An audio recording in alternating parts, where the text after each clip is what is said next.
Okay, Bismillahirrahmanirrahim. Assalamualaikum warahmatullahi wabarakatuh, and a very good day, everyone. So thank you so much for having me here as the featured speaker for this session. And I would like to thank Gamification Center Unimas for this invitation as well. My name is Aishah binti Mohamed Hamdan, and I am from SMK Raja Permaisuri Bainun Ipoh Perak. So all the way from Ipoh Perak, and I'm very, very excited to be here today. And so far, I've been listening to so many great presentations and great ways of doing playful learning as well as gamification in this seminar. So well done to all. So for my part here, I have about 10 to 15 minutes here, and I think everybody knows that we actually have a lot of things to share. So basically, the title of my presentation is Playful Learning Through International Virtual Collaborative Events and Exploration. Now, first and foremost, let me just introduce a little bit about myself. I'm an English teacher and I'm teaching Form 4 and Form 5. So most of the times I do teach Form 4 and Form 5s. So therefore, after watching Cikgu Azia presentation just now, I was very excited myself. And for the level of students that I'm teaching, it's like a different kind of story. So though we also bring, we also like gamify our lessons and do that kind of things, but it's a different level of students where I believe that the way we execute things are also going to be a bit different. So I hope this sharing is going to benefit many. Ladies and gentlemen, let's take a look on the screen. I'm sure we have seen this in our classroom, yeah?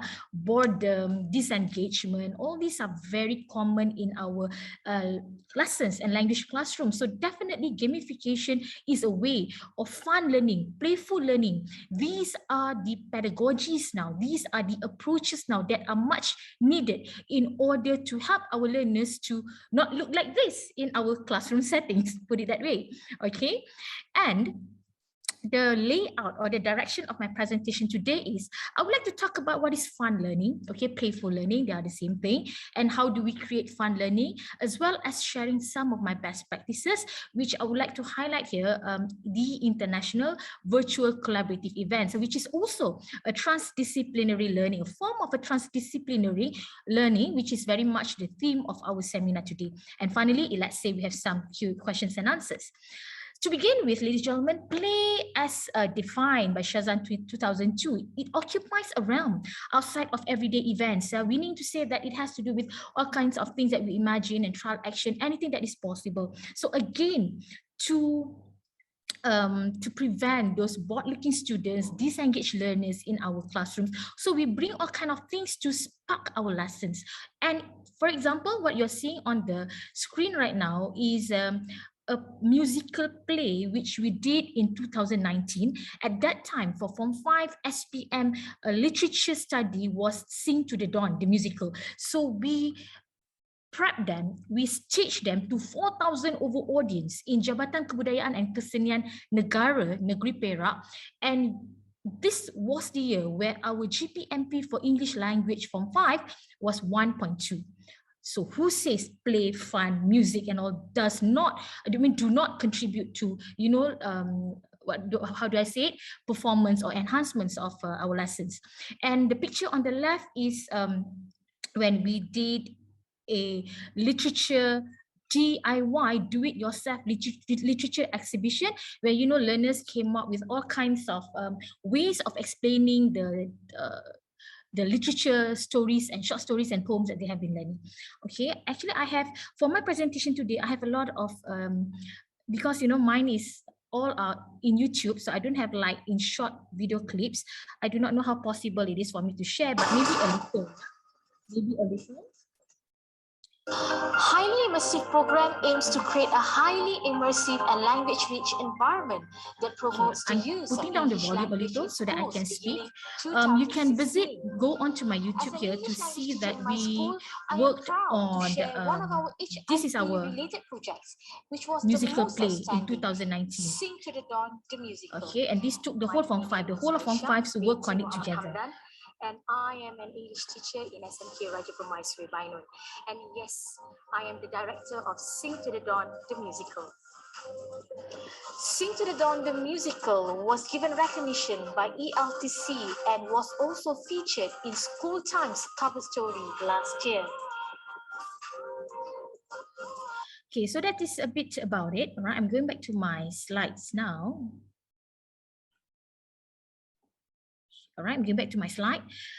Okay, so coming on to why fun learning, ladies and gentlemen. Why fun learning? Play, fun learning, PBL, they are all an experience and they have intrinsic values and, you know, more than extrinsic motives. So it really drives our learners forward. And as many speakers have spoken earlier, the process is more important than the outcome because it involves some level of active engagement with our learners, which I think have been demonstrated by so many speakers earlier. And how do we do it? Now, how did I do it? How did we do it?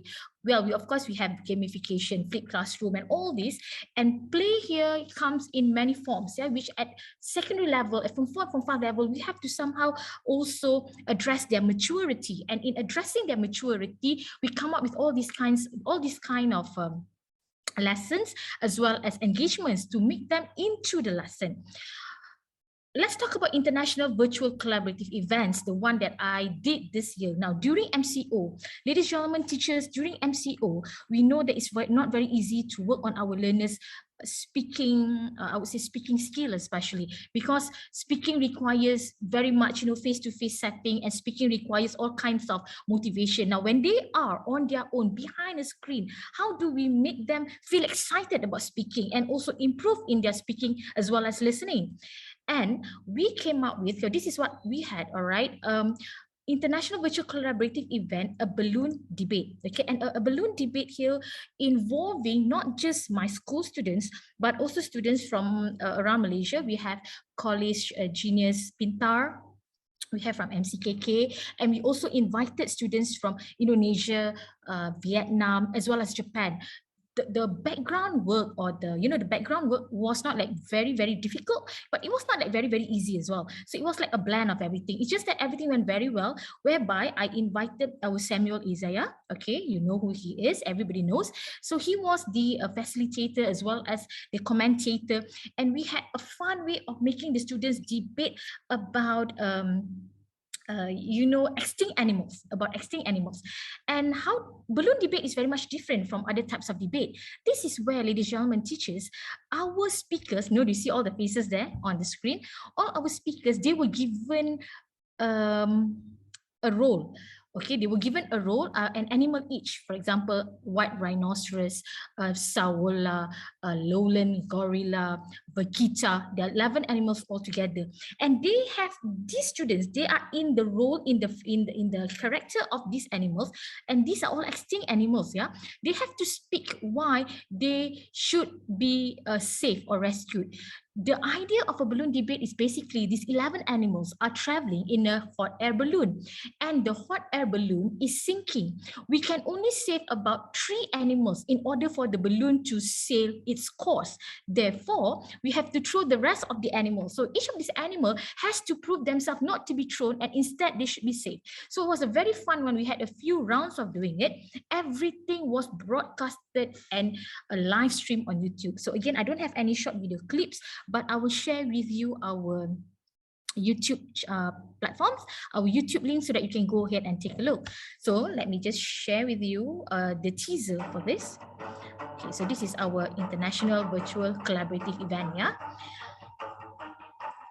We had 11 speakers and we did this teaser. We really talked in our platform, and we had that 1 minute where they introduce themselves first, and then followed by the first round where they told the audience why they should not be how important they are to the ecosystem.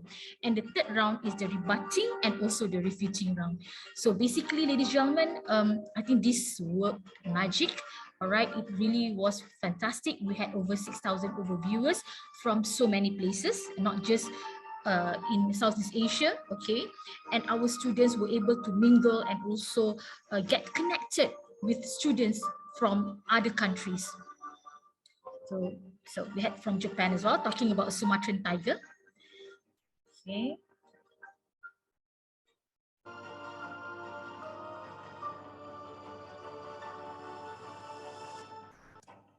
So this was our balloon debate. Okay, this was our balloon debate. when we talk about international collaborative events, because I am the head of language department in my school, I do not want us only the English language subject to be, out there exploring and showing people. I also would like to get other subjects such as, BM to also be involved. And we, in my school, we also have the Japanese language. So what about Japanese language? We can get connected to, Japan, for example, for a talk show. Now, what you see on screen now is our poster where the winners of the balloon debate. All right. And next, this is a little bit of analytics of our balloon debate. So you can see there, how well we did. So we had viewers from all these countries. The students were excited, and we had so many comments, from people around telling us how good it was. So I really would like to invite you to watch it on YouTube after this, later. Okay, next. This is a talk show Malaysia Japan. So I was telling myself, international virtual collaborative event. No, let's just get the English language to be involved. What about BM? BM, we can collaborate with Indonesia. And for our Japanese language in my school, so let's do it.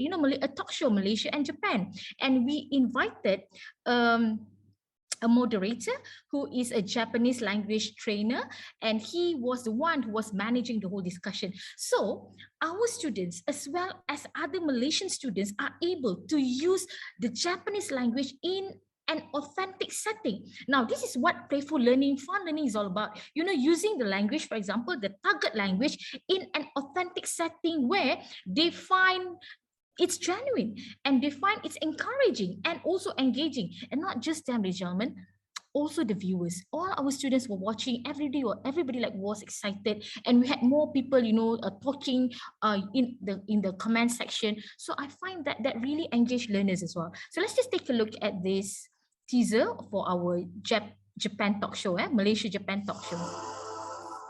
So this was another one, and all this was done during the lockdown, during pandemic. And we involved schools from SMS Kepala Batas. We also had our own student, Raja Permaisuri Bainon, King Edward, as well as students from Japan, of course. And imagine that all this while, the students felt that, they are learning just for the sake of learning. Finally, when they get this opportunity, they are able to see a bigger picture, and they are able to get connected with, the real native speakers of that particular language.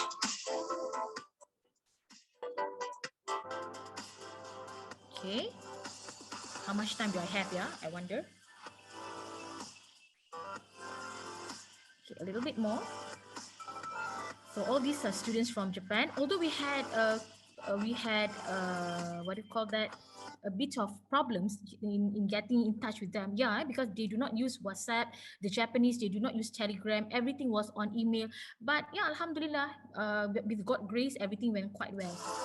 And the next one, this is deklamasi sajak, Malaysia Indonesia. So I was telling myself, BM, our Bahasa Melayu can also take its part. So let's do a little bit of sajak involving our Form 1 students, our Form 1 learners, and also inviting Indonesian students to recite their sajak. And in this sense, they call it baca puisi. So we also invited commentators from other schools and also experts to comment on each of these learners. And these are Form 1 learners. So imagine their excitement, imagine their engagement, as well as their preparation. Everything was done online. Each teacher teaching Bahasa Melayu for that class prep his or her own student. Okay, so this is what we had as well during lockdown, during MCO. So this was for Form 1 and Form 2. We involved them and also the students from Indonesia. So this is probably the last part of my slide here, although I have a lot more, but I know that time is not really on our side here. Let's just take a look a little. Is everything okay? These are the Indonesian poem recital. Okay. And these students were also very much engaged with us. Right. And other best practices, I think that I was also able to do it online would be doing a project of Ways to Wonder. All these are live streamed to YouTube. Okay, and I think it's almost, do I still have time, moderators? Do I still have time? Actually, we're running out of time. Okay, all right. So, okay, so I'm just going to wrap it up. I'm going to end it, but I'd like to just go to my last slide. If you like to take a look of what we did, what I did, just go to this, just scan the QR code, then you can go to my YouTube channel, as well as if you need to get in touch with me, I think I'm available at any time if you want to speak more about it. Okay, so thank you so much everyone for listening, for tuning in. See you again, and thank you, Unimas. Thank you very much.